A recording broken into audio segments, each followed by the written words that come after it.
Estamos de volta aqui no Prêmio News e é com muita honra que eu recebo o Dr. Anderson Machado, lá de Brasília, veio aqui para o nosso estúdio falar sobre o assunto direito condominial, como sempre. Seja bem-vindo. Bacana, Camila. Muito bom estar aqui novamente, né? Poder estar com vocês aqui, agora ao vivo, né? Estando com vocês presencial, não em Brasília, né? Que eu tenho feito algumas gravações, mas é muito bom a gente poder trazer informações para vocês nessa área de condomínio. É sempre interessante. Muito obrigada. Bom, vamos começar com um tema que é novidade, mas é muito interessante, que seria ali a introdução da tecnologia nos condomínios e suas ações jurídicas, né? O que tem de novidade aí para os condôminos, né? Para o condomínio. Perfeito. São muitos temas que realmente trazem questões polêmicas e que nós temos diante dos trabalhos feitos em condomínio que a gente percebe que a tecnologia realmente está presente em condomínio. E estou aqui hoje para trazer algumas novidades, algumas informações, principalmente nessas questões que envolvem as disparidades que há entre os moradores dentro dos condomínios, né? Eu vou começar falando um pouquinho, né, dessa questão tecnológica, principalmente que tem dado muita polêmica, a questão dos aplicativos, né? Nós temos alguns aplicativos hoje que fazem a questão de alocação e hospedagem, é o que se discute no judiciário, e que tem para alguns condomínios trazido alguns transtornos, né? As pessoas não sabem como lidar com eles. Então é interessante que a gente possa entender e que o condomínio se adeque às normas para realmente que não gere nenhum problema. Então, no judiciário se discute essa questão se é uma locação ou se é uma hospedagem. E isso, os moradores, né? Mas vai estar trazendo pessoas estranhas ao condomínio, ficando pouco tempo, nós não conhecemos, né? Mas, infelizmente, eu digo para vocês assim, é uma realidade. Isso tem acontecido nos condomínios. A gente sabe que as pessoas têm que se adaptar, né, diante disso, realmente trazer a melhor informação ou realmente a segurança ao morador. Então, essa é uma das questões. E, primordialmente, o judiciário, como eu falei, tem se discutido. É uma hospedagem? E se é uma hospedagem, ela tem características de uma lei federal. Então, não pode apenas se abranger de uma forma e dizer assim, não, vamos adotar dessa maneira. Então, principalmente hoje, nessa época que acontece férias, nessa cidade turística, né, tem acontecido muito esses problemas. Já tá virando realmente corriqueiro, né? Corriqueiro. É algo que vem trazendo para a realidade mesmo, né, do condômino, porque hoje a maioria, principalmente final de ano, se faz muito isso, né? Exato. Pelos aplicativos, faz essa locação, né, essa hospedagem, exatamente, né? E realmente se gera muitas dúvidas porque traz ali pessoas fora, né, ali da convivência. Isso. E traz alguns conflitos, traz sim algumas coisas que tem que ser regularizadas. É verdade, Camila. Uma das questões primordiais que as pessoas são contra é na questão da segurança, né? Mas a gente sabe que isso tem que adequar. Eu por exemplo, já utilizei isso, né? Uma vez, a nossa família esteve lá em Campos de Jordão, num condomínio na qual alugamos uma casa pelo aplicativo. E quando chegamos lá, nos identificamos, teve todo um procedimento técnico, né, do segurança, de nos levar e acompanhar até a residência. Então, é uma realidade que não tem para onde correr. Então, é interessante que as pessoas, os condomínios, os moradores, se adequem, regulando lá o regimento interno, através das normas de conduta, né? Ou até, se for o caso, alterando a convenção do condomínio. Tá bom? E também ao contrário, né? Também uma segurança para quem está ali alugando, né? Eu acho que é uma via de mão dupla, né? Exatamente. As pessoas têm um direito de propriedade, né? A gente sabe que as pessoas, quando compram uma unidade, seja uma casa, um apartamento, num condomínio, ela quer exercer o direito dela de propriedade, ou seja, ela quer alugar, utilizar a melhor forma. Mas a gente sempre ressalta, gente, o direito de propriedade ele não é absoluto, apesar de ser constitucional. Existe uma limitação ao direito de propriedade, que é o direito de vizinhança. Então, é por isso que há uma preocupação e essa discussão no judiciário se isso realmente é legal ou não, né? Mas estamos aí sempre para poder trazer informações e dentro de condomínio adequar cada um à sua realidade, né? E mais um exemplo assim de tecnologia dentro, assim, mais gritante dentro assim dos condôminos. Bem, tem várias, né? Outra questão também muito polêmica que são a questão dos drones, né? Hoje os drones, a gente percebe que pessoas estão brincando com drones, né? Não só na parte de realmente também profissional, como alguns engenheiros que fazem laudo de fachada utilizam os drones como meios de trabalho. Mas é interessante e importante que haja uma adequação diante de uma norma técnica, que é uma lei federal da ANAC, da Agência Nacional de Aviação Civil, que traz como utilizar esses drones. São equipamentos que podem, inclusive, acarretar acidentes, né, graves. Sim, seríssimos. Né? Nós tivemos um caso, por exemplo, em Brasília, num condomínio, que o engenheiro foi fazer um laudo de fachada e foi bem interessante porque deu um problema. O engenheiro utilizou um drone, né, e na hora que ele estava subindo com o drone fazendo a filmagem da fachada, não foi informado aos condôminos. Consequentemente, uma senhora estava dentro da unidade dela despida, né? E a filmagem realmente registrou aquele momento. Então, se gerou um processo judicial porque não houve nenhuma apresentação ou um aviso do síndico, comunicado dizendo que realmente naquele momento, naquela hora, estaria subindo um drone para fazer as filmagens adequadas em relação ao serviço do engenheiro. Então, esse é um caso, né? E também crianças e pais dentro de condomínio nas áreas de lazer, brincando com drones, né? Subindo e descendo. Então, existem normas, até por exemplo, eu já li muito sobre as normas, existe uma regulamentação sobre a questão da distância, o peso, que aquilo ali, se te der um problema, pode inclusive trazer aí uma fatalidade dentro do condomínio. Não é brincadeira, né? Não é brinquedo, né? Não é brinquedo. Então, essa é uma das questões também polêmicas que tem que estar regulamentado se realmente pode ou não usar. Porque acima da lei do condomínio, que a gente fala que a lei maior do condomínio é o quê? É a convenção. Mas se ela é omissa, nós temos uma lei, que no caso aí federal, que ela tem que ser observada. Né? E quais são os dispositivos para quem infringe essas normas, né, de convivência? Porque existe a regulamentação, mas existe também ali as normas internas, né, do condomínio. E como se aplica ou como se aciona, né, algo que é infracionado? Normalmente a gente pede que a informação chegar aos moradores é muito importante, né? E que eles tenham acesso a essas regulamentações. Né? Então, primeiro tem um regimento interno, que é uma norma que a gente diz menor, mas que traz as condutas, e a convenção. No texto da convenção, normalmente traz a forma como deve abordar o morador. Se primeiro vai ter uma advertência, se já vai aplicar uma multa, né?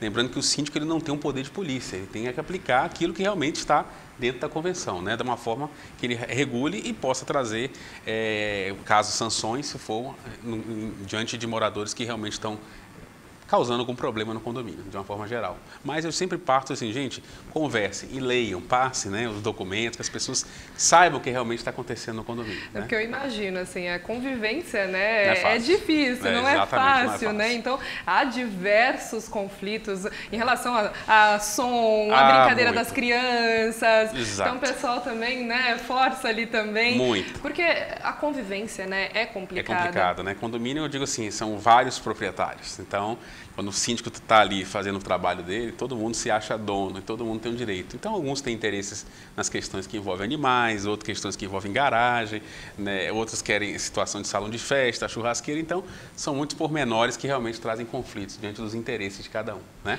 Porque cada vez mais é normal, né, os condomínios. Antigamente eram as casas individuais, hoje não, hoje tudo é praticamente tudo condomínio, né? Exatamente. Até mesmo pela segurança, ali pela liberdade das crianças em poderem brincar ali na rua, né? Entre aspas. É por isso que a gente tem que estar sempre procurando informar, né? A atuação do jurídico é importante para que a gente possa realmente trabalhar junto ao síndico e à administração do condomínio, trazendo as informações, a legalidade. Nós temos diversas decisões no judiciário que realmente no dia a dia saem sobre questões de animais, como foi colocado aqui, esses problemas que nós temos que apresentar a melhor forma, né, para os síndicos. Para todos conviverem bem. Verdade. E outros pontos também que a gente tem, Camila, que são interessantes colocar, por exemplo, a questão da portaria remota, falando de tecnologia, né? A portaria remota, ela já é muito utilizada amplamente em alguns condomínios, né? E eu tenho visto algumas palestras, inclusive de empresários que trabalham com esse tipo de serviço, mas a portaria remota, ela tem uma adequação no sentido de ter o tamanho do condomínio, né? Normalmente, o que eu vejo apresentarem nessas empresas é que a portaria remota, ela funciona muito bem, tem as vantagens e desvantagens, claro, como todo serviço, né? Uma das vantagens é diminuir o passivo trabalhista, porque você vai deixar de ter um funcionário na qual você não precisa contratar de forma direta, né? E uma das questões é se adequar, né? Através de geradores, através de informática, computadores, para que a coisa realmente funcione. Trazer os moradores. É possível? Sim. Mas, assim, ainda hoje é utilizada para pequenos e médios condomínios. Né? Condomínio de grande porte, a portaria remota ainda não é muito utilizada, porque há um fluxo muito grande de entrada e saída de pessoas. Mas é uma tecnologia que está aí também, que pode ser regulamentada e aplicada aí nos condomínios. A identificação hoje nós vemos, está mais assim, no nosso dia a dia, a identificação por biometria, né? Hoje também ali para controlar o acesso. Isso. Hoje cada vez mais trazendo a tecnologia, mas como você disse também, se adaptando, trazendo ali os resultados com maior segurança, né? Para não causar nenhum problema, como os geradores técnicos, né? Para de repente não parar ali, né? Exatamente. E não ter o controle ideal, né? É por isso que é muito importante que os síndicos, diante dessas situações e queiram aplicar, tragam sempre isso às assembleias, né? Porque normalmente as convenções, os regimentos, eles não trazem essas normas de uma forma específica. E as pessoas, quando realmente adentram isso ao condomínio, eles ficam preocupados de como utilizar, como fazer. E o meio para se discutir, deliberar, regulamentar, é a assembleia de condomínio, né? Na qual que vai ser apresentada a melhor forma. Eu digo assim, gente, não existe uma fórmula ideal para condomínio. Cada condomínio é um condomínio, né? Então a gente sabe que o que é bom para um, às vezes não é bom para o outro. Mas é importante que realmente esses debates, as questões de segurança, se vai se aplicar a forma de utilização da área comum, de lazer, seja realmente sempre discutida e trazida aí para os condomínios de uma forma através das assembleias, né, de condomínio. E os próprios moradores, né, eles podem ali opinar, apresentar novas ideias, novas tecnologias que vêm aí para somar, vêm para melhorar, né, não para prejudicar. Muito, muito. Inclusive, outra questão também importante nessa parte de tecnologia, a gente fala das assembleias virtuais, né? Porque a gente sabe que o quórum de assembleia é muito baixo hoje, né? Quem gosta de descer para uma assembleia é poucas pessoas, né? Pouquíssimas. Então, a gente sabe que ninguém gosta. Assembleia de condomínio, né? Então, as pessoas, não, lá tem discussão, é cansativo, é um problema, é baixaria. Quem sabe que, né, a visão que as pessoas têm de assembleia. Sim, confesso que é a visão que eu tenho também. Né? Normalmente é à noite, aí a gente chega cansado do trabalho, fala, não vou lá não brigar, discutir, deixa fazer o que quer, né? Exatamente. E aí as pessoas não querem aparecer. E assim, existem as normas, inclusive no Código Civil, que trata dos quóruns. Existem determinadas situações de obras, seja elas voluptuárias, necessárias, outros que têm quóruns para ser aprovado. E como aprovar um quórum ou um determinado regulamento se você não tem a participação em assembleia? Não consegue. Então, vem surgindo alguns condomínios, né, utilizado aqui em São Paulo, já em Curitiba, em algumas regiões aqui também em Belo Horizonte, a figura da assembleia virtual. Né? Mas como utilizar a assembleia virtual? Bem, a assembleia virtual, explicando o que seria aquela assembleia que as pessoas podem participar e não seja presencial. E aí, quando você falou das pessoas também participarem, colocarem, a Assembleia Virtual ela tem todo um procedimento, uma regulamentação, que as pessoas, por exemplo, de um determinado tema, vamos supor, uma reforma da academia, pode-se discutir isso antes, né, debater isso de forma online, saberem se realmente é um pleito, se é a intenção da maioria dos moradores, se querem. E aí, no dia que abrir uma assembleia, ter a presencial, a gente chama de mista, né?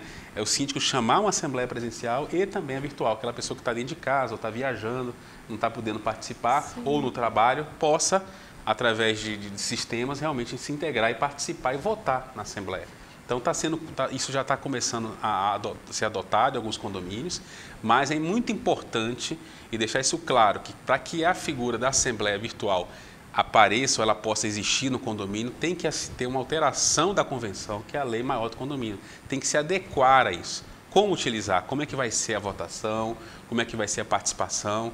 Não é simplesmente empresas que hoje administram condomínio que simplesmente propõem a assembleia virtual e o condomínio resolve adotar aquilo ali sem que haja um regramento interno, né? Sim, uma formalização, né? Porque hoje nós temos ali grupos de WhatsApp, né? Que aí vira aquela confusão e eu acho que não tem um direcionamento em relação à informação, né? Ao que se está discutindo, ao que se está sendo proposto. Vira realmente também aquela brigaiada, cada um dá uma opinião e diverge, então tem que ser realmente de uma forma mais alinhada, né? Essa questão também a gente fala muito de grupos, né? Você falou aí de WhatsApp, uma coisa que, claro, envolve questão de tecnologia, celular, né, discussões, debates calorosos, né? Hoje a gente sabe que com acesso à internet as pessoas têm informações rápidas, né? Inclusive de legislação, está numa assembleia, olha no celular, olha, segundo o artigo, então discutem, né? Mas a gente tem que tomar um certo cuidado também com o que se debate nesses grupos, né? Porque hoje o judiciário também está abarrotado de ações judiciais que envolvem a questão de dano moral. As pessoas acham que podem escrever ou falar o que querem, né?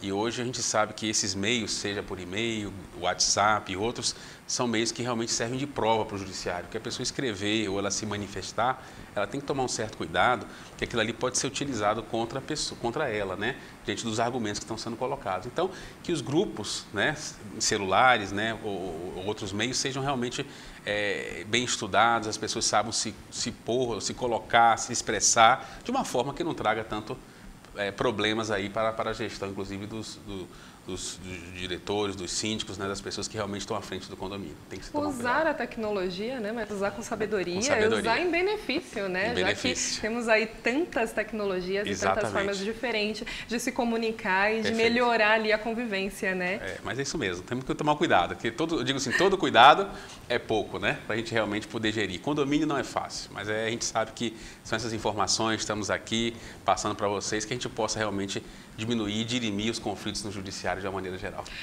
E doutor, para quem tem aí uma dúvida ou algum conflito que queira resolver, como faz para te encontrar, para tirar essas dúvidas? Olha, é um prazer. Eu tenho um canal no meu site, né, que é www.andersonmachado.com.br. Meu site ele também traz informações, matérias que eu escrevo em jornais e revistas, textos, documentos prontos, então podem utilizar. Lá também tem o contato do escritório, no caso eu vou deixar o telefone aqui, Brasília, né, 61-3322-5277, e a gente pode fazer sempre uma consultoria online, então estou sempre à disposição. Se precisar também, é um prazer grande poder sempre estar contribuindo com informações e palestras que hoje, muitos convites Brasil afora, né, e a gente realmente tem dado muitos cursos e palestras formando o síndico aí, realmente capacitando para que consiga administrar da melhor forma possível o condomínio. Muito obrigada, doutor, pela presença, foi uma honra recebê-lo. Volte sempre, Obrigado. Volte mais vezes, muito obrigada. Uma alegria, eu que agradeço, Camila, satisfação. Bom, e você verá agora na íntegra como foi o discurso de posse do novo presidente no Senado. Nos encontramos na próxima edição. Até lá!